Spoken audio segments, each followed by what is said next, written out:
My name is Laura Cruikshank, and I'm the owner and co-founder of WISH, Women's Wellness and Integrated Social Health.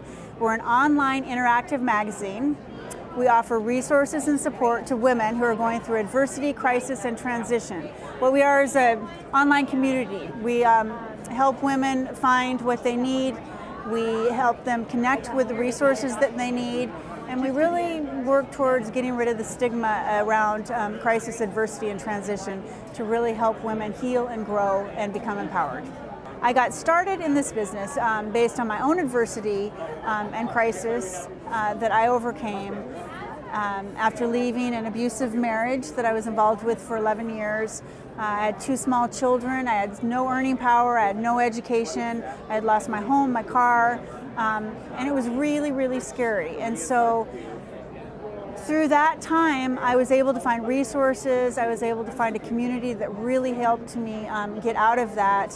I eventually went back to school, I eventually graduated, and WISH is really based out of that. I realized that our community is lacking in resources. I mean, there's tons of resources out there. I guess it's not that. There's tons of resources out there, but it's hard to know where to go to find those resources when you're in crisis, when you're going through adversity. And so what I want to do for WISH is offer a community for women to go to, and they can find any kind of help they want, and to get rid of the stigma around abuse, crisis, and let women know that there are resources like Dawn, like Family Services, and we don't have that stigma around that. There was many people that inspired me throughout this journey. One was my therapist that really helped me realize that I was okay and that it was okay to change my mind, and also that she really believed in me when I couldn't see myself. She kept telling me all the time, you need to go back to school, and I was thinking, no, I can't do that, I'm not really academic. She was one person, and I went to her for 4 years, and it was great. It was the beginning of my healing. It was the beginning of the journey of educating myself on what my life could be. Then after that, I did end up going back to school, and I had this wonderful advisor who helped me. She believed in me. She supported me. I thought that I couldn't do school. She let me know that I could, and within my first quarter, you know, I was doing really well, and I proved to myself, I changed my story of what it was before.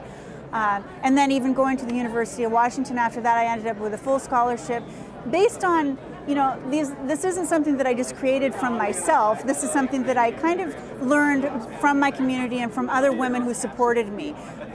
I learned things that I didn't know before based on their reflection of me. I mean, because I had seen only kind of a negative reflection. When I had left my marriage, I really had no self-esteem. I had no idea of who I was.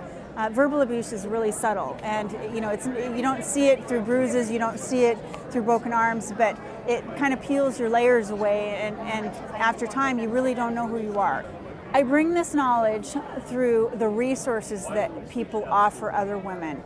Like I said, we have so many resources out there, but it's really hard to know where to find them when you're in crisis. So what I do is I bring these resources to our site. The users can offer their stories of adversity they've overcome. In my journey, many of the resources that I got were just through books of other women's stories that really helped change my life, because I realized I wasn't alone. So I wanted to create something that was like that anyone could write a story about whatever they overcome, so that someone else who was looking for help or looking for answers would be able to go and read that story and say, wow, that's me. And then they can comment on that story or ask for more information or get on to another area in our site and find a resource that actually addresses that issue that they're going through. So what we do is become, you know, what you are when you go through something. What will happen is you'll find a mentor, you'll find another woman that you can relate to and connect to, and you'll find the resource you need. What I want to say is that any woman can become anything she really wants to be. If you have a vision, if you have an idea about yourself, that you aren't there yet, but it's a sparkle. Maybe you thought about it when you were in 7th grade. Maybe you knew about it when you were 3 years old, but you've never really acted on it. What WISH is about is making those dreams come true, making those goals, making those visions you have of yourself, and becoming whatever you want to be. That's what WISH is about.